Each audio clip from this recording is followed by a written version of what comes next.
Hi guys, welcome back to my next video. നമ്മൾ ഇന്നിവിടെ നോക്കാൻ പോകുന്നത് നാരായണീൻ്റെ മൂന്ന് ആൺമക്കൾ എന്ന് പറയുന്ന സിനിമയെ കുറിച്ചിട്ടാണ്. ഈ ഒരു സിനിമ ഞാൻ കാണാൻ പോകുന്നത് ഇന്നാണ് റിലീസ് എന്ന് പറഞ്ഞിട്ടൊന്നുമല്ല. ഇതിന്റെ ട്രെയിലർ പോലും ഞാൻ കണ്ടിട്ടില്ല ആക്ച്വലി. പക്ഷെ ഞാൻ അവിടെയും ഇവിടെയൊക്കെ ആയിട്ട് പറയുന്നത് കേട്ടിട്ടുണ്ടായിരുന്നു. നാരായണീൻ്റെ മൂന്ന് ആൺമക്കളെ കുറിച്ചിട്ട് ഒരുപാട് ഇങ്ങനെ ഇന്റർവ്യൂസിലൊക്കെ പറയുന്നതൊക്കെ കേട്ടിരുന്നു. പക്ഷെ മുഴുവനൊന്നും കേട്ടിട്ടൊന്നുമില്ല. എന്നാണ് റിലീസ് എന്നറിയില്ല. ഇന്ന് രാവിലെ എണീറ്റ് എൻ്റെ പണിക്ക് പോയി.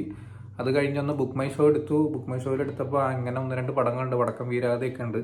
പക്ഷേ ഇതിന്റെ കാസ്റ്റ് എനിക്ക് ഭയങ്കര ഇൻട്രസ്റ്റിംഗ് ആയി തോന്നി. ജോജു, അതുപോലെ തന്നെ സുരാജ്, അലൻസിയർ, ഇവർ മൂന്നുപേരും ഒരുമിച്ചൊരു സ്ക്രീനിൽ വരുന്നത് കാണാൻ നല്ല രസമായിരിക്കും. കാരണം മൂന്നുപേരും അഭിനയത്തിന്റെ കാര്യത്തിൽ പീക്ക് ലെവൽ പെർഫോമൻസ് കാഴ്ചവെക്കുന്നവരാണ്. അതുപോലെ തന്നെ മ്യൂസിക് ചെയ്തിരിക്കുന്നത് രാഹുൽ രാജാണ്. ഡയറക്ടർ പുതിയ ഒരാളാണ്, ശരൺ വേണുഗോപാൽ എന്ന് പറഞ്ഞിട്ട് ഒരാൾ. ഞാൻ ഇതിനു മുമ്പ് കേട്ടിട്ടില്ല. പിന്നെ ഇതിന്റെ കാസ്റ്റ് ആൻഡ് ക്രൂ എന്ന് പറയുന്നത് വേറെയും കുറച്ച് ആൾക്കാരുണ്ട്. ഇവരുടെയൊക്കെ ഭാര്യമാരായിട്ട് വരുന്ന ഒന്ന് രണ്ട് ക്യാരക്ടേഴ്സ് ഉണ്ട്. ആനന്ദത്തിലെ നായകനില്ലേ, തോമസ് മാത്യു, അങ്ങനെ എന്തോ പേരുള്ള മൂപ്പരുണ്ട്. അതുപോലെ തന്നെ ഗാർഗി എന്ന് പറയുന്ന ആക്ട്രസ് ഉണ്ട്. അവർ ഒന്ന് രണ്ട് പടത്തിൽ ഞാൻ ഇതിനു മുമ്പേ എപ്പോഴൊക്കെയോ മിഞ്ഞു മറിഞ്ഞ് കണ്ടിട്ടുണ്ട്.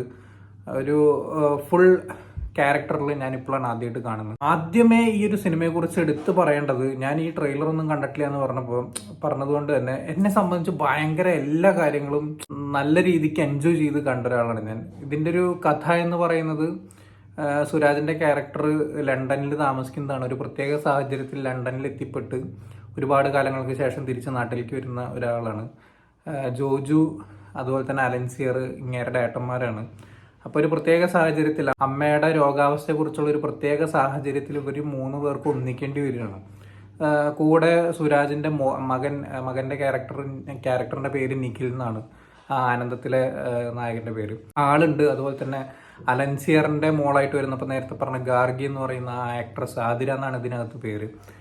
ഇവരെല്ലാവരും കൂടി ഒരു ഗാദറിംഗ് ആണ്, ഒരു ഒത്തൊരുമിച്ച് ഇവരുടെ തറവാട്ടിൽ കൂടുകയാണ്. സോ എന്തൊക്കെ സംഭവിച്ചിട്ടും ഇവർ വിചാരിച്ച കാര്യങ്ങളൊന്നും നടക്കാതെ ഇവരുടെ പോക്കൊക്കെ ഡിലേ ആവുന്നു. അതായത് തിരിച്ച് റിട്ടേൺ പോക്കൊക്കെ ഡിലേ ആവുന്നു. അതിനിടയ്ക്ക് സംഭവിക്കുന്ന കുറച്ച് കാര്യങ്ങളുണ്ട്. ഈ ഒരു സിനിമയ്ക്കകത്ത് ഇമോഷണലി കണക്ട് ചെയ്യുന്ന ഒരുപാട് കാര്യങ്ങളുണ്ട്. ഈ ഒരു മൂന്ന് ആൺമക്കൾ തമ്മിലുള്ള കോൺഫ്ലിക്ട്സ്, കാര്യങ്ങൾ, സ്നേഹം, എന്താ പറയാ, ഭയഭക്തി, ബഹുമാനം എന്നൊക്കെ പറയുന്ന അങ്ങോട്ടും ഇങ്ങോട്ടും ഗിവ് ആൻഡ് ടേക്ക്, റെസ്പെക്ട്, കാര്യങ്ങളെല്ലാം അത്യാവശ്യം നല്ല രീതിക്ക് തന്നെ വർക്കൗട്ട് ആയിട്ടുണ്ട് ഈ ഒരു സിനിമയ്ക്കകത്ത്.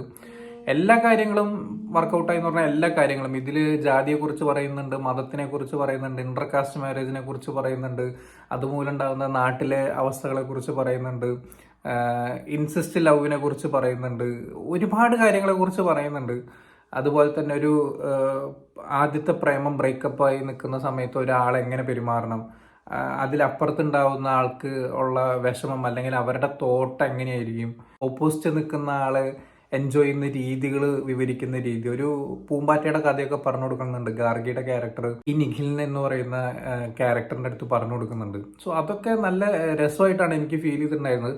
പക്ഷെ ഇത് എല്ലാം എനിക്ക് നല്ല രീതിക്ക് ഇഷ്ടപ്പെട്ടു. പക്ഷെ ഞാനിത് വളരുന്ന കൾച്ചർ എങ്ങനെ ആയതുകൊണ്ടാണെന്ന് അറിയില്ല, ഇതിലൊരു റിലേഷനെ കുറിച്ച് പറയുന്നത് എന്തോ എനിക്ക് അങ്ങനെ ആക്സെപ്റ്റ് ചെയ്യാൻ പറ്റിയില്ല. എങ്ങനെ അവർക്ക്, ചിലപ്പോൾ ഇതൊക്കെ നാട്ടിൽ നടക്കുന്നുണ്ടാവാം, അറിഞ്ഞോ അറിയാതെയൊക്കെ നടക്കുന്നുണ്ടാവാം. പക്ഷെ എനിക്കെന്തോ അതങ്ങോട്ട് ആക്സെപ്റ്റ് ചെയ്യാൻ പറ്റിയില്ല. പക്ഷെ അവർ പെർഫോം ചെയ്തിരിക്കുന്നത് വണ്ടർഫുൾ ആയിട്ടാണ് പെർഫോം ചെയ്തിരിക്കുന്നത്. സൂപ്പർ ആയിട്ടുണ്ടായിരുന്നു. അത് ഞാൻ നേരത്തെ പറഞ്ഞില്ലേ, ഞാനൊക്കെ വളരുന്ന കൾച്ചറിന്റെ ഭാഗമായതുകൊണ്ടായിരിക്കും അത് റിലേറ്റ് ചെയ്യാൻ പറ്റാത്തത്. ഞാൻ ഈ സിനിമ കണ്ടു കഴിഞ്ഞ് ഇറങ്ങിയിട്ട് എനിക്ക് അത്രയും വേണ്ടപ്പെട്ട 2-3 പേരോട് ഞാൻ ചോദിച്ചു, ഇത്തരത്തിലുള്ള റിലേഷൻ ശരിക്കും നടക്കുന്നുണ്ടോ?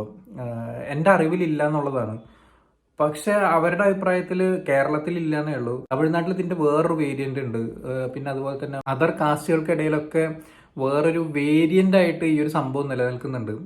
പക്ഷെ അത് ഞാൻ പറയുന്നില്ല. പറഞ്ഞാൽ നിങ്ങളുടെ ആ ഒരു സിനിമ കാണാൻ പോകുന്നവരുടെ ആ ഒരു ഓർ ഫീലിനെ എഫക്ട് ചെയ്യും. അത് നിങ്ങൾ കണ്ടു തന്നെ അറിയേണ്ട ഒരു സാധനമാണ്. പെർഫോമൻസ് ഒക്കെ പറഞ്ഞാൽ ഞാൻ ആക്ച്വലി ഗാർഗിയുടെ കയ്യിൽ നിന്നും ഇത്തരത്തിലുള്ള ഒരു പെർഫോമൻസ് ഞാൻ ആക്ച്വലി എക്സ്പെക്ട് ചെയ്തിട്ടുണ്ടായിരുന്നില്ല. അതുപോലെ തന്നെ മാത്യുവിന്റെ കയ്യിൽ നിന്നാണെങ്കിലും അത്തരത്തിലൊരു പെർഫോമൻസ് ഒന്നും ഞാൻ എക്സ്പെക്ട് ചെയ്തിട്ടുണ്ടായിരുന്നില്ല. സോ ഞാൻ ഭയങ്കര രീതിയിൽ വണ്ടർ അടിച്ചു പോയി ഇവരുടെ ക്യാരക്ടർ കണ്ടിട്ട്. പിന്നെ മറ്റേ 3 പേരുടെ കാര്യം ഞാൻ പറയണേ ഇല്ല. കാരണം അവർ ഏത് റോള് കൊടുത്തതിന്, അതായത് സുരാജ്, അലൻസിയർ, ജോജു ഒരു പെട്ടയായിട്ട് സൂപ്പറായിട്ട് ചെയ്തു വെച്ചിട്ടുണ്ട്.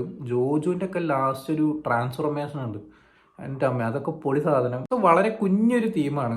അതായത് ഒരു ഫാമിലി ചിന്നിച്ചിതറി കിടക്കുന്ന ഒരു ഫാമിലി ഗ്യാദർ ചെയ്യേണ്ട ഒരു സിറ്റുവേഷൻ വരുന്ന സമയത്ത്, ഒത്തൊരുമിച്ച് കൂടേണ്ട ഒരു സിറ്റുവേഷൻ വരുന്ന സമയത്ത് അവരൊരുമിച്ച് കൂടുകയും അവിടെ ഉണ്ടാകുന്ന കുറച്ച് കോൺഫ്ലിക്ട്സ്, അവിടെ ഉണ്ടാകുന്ന കുറച്ച് നല്ല കാര്യങ്ങൾ, എല്ലാ കാര്യങ്ങളും ഒത്തു ചേർത്തുകൊണ്ട് ഒരു കഷ്ടി 2 മണിക്കൂറുള്ളൂ. 2 മണിക്കൂറില്ല, 113 മിനിറ്റ് പറഞ്ഞു കഴിഞ്ഞാൽ 7 മിനിറ്റ് കുറവ്, 1 മണിക്കൂർ 50 മിനിറ്റ് 53 മിനിറ്റാണ് ഈ ഒരു സിനിമയുടെ ദൈർഘ്യം എന്ന് പറയുന്നത്.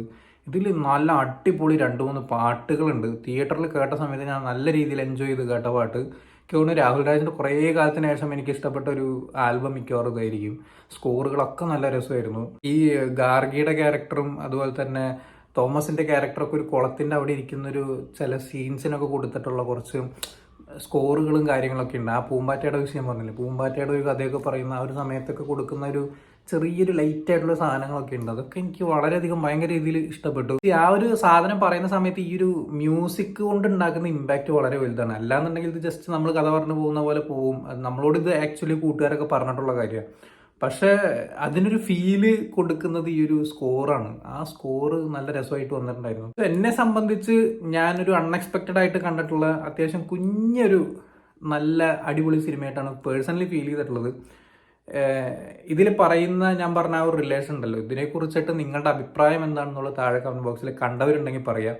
സോ അതറിയാൻ ഭയങ്കര ആഗ്രഹമുണ്ട് എനിക്ക്. കാരണം അത് വല്ലാത്തൊരു ചോദ്യചിഹ്നമായിട്ടാണ് എനിക്ക് ഇപ്പോഴും മനസ്സിൽ ഇങ്ങനെ കിടക്കുന്നത്. ഞാൻ 2-3 പേരോട് ചോദിച്ചു എന്നുണ്ടെങ്കിലും അത് ഓൾമോസ്റ്റ് എല്ലാവരുടെ അഭിപ്രായം എന്താണെന്ന് അറിയാനുള്ള ഒരു ആഗ്രഹം എനിക്ക് തീർച്ചയായിട്ടും ഉണ്ട്. സോ എന്തായാലും കാണാത്തവരുണ്ടെങ്കിൽ നല്ലൊരു തിയേറ്റർ തിരഞ്ഞെടുത്ത് കാണാൻ ശ്രമിക്കുക. ഞാൻ ഈ നേരത്തെ പറഞ്ഞ സ്കോറുകൾക്കൊക്കെ നല്ലൊരു പ്രാധാന്യം ഉള്ളതുകൊണ്ട് തന്നെ നല്ലൊരു തിയേറ്റർ തിരഞ്ഞെടുത്ത് കാണാൻ ശ്രമിക്കുക. OTT-യിൽ വന്ന് കണ്ടാലും വലിയ കുഴപ്പമൊന്നുമില്ല. കാരണം അത്രേ ഉള്ളൂ അതിൻ്റെ ആ ഒരു തീം എന്ന് പറയുന്നത്, സംഭവം അത്രേ ഉള്ളൂ.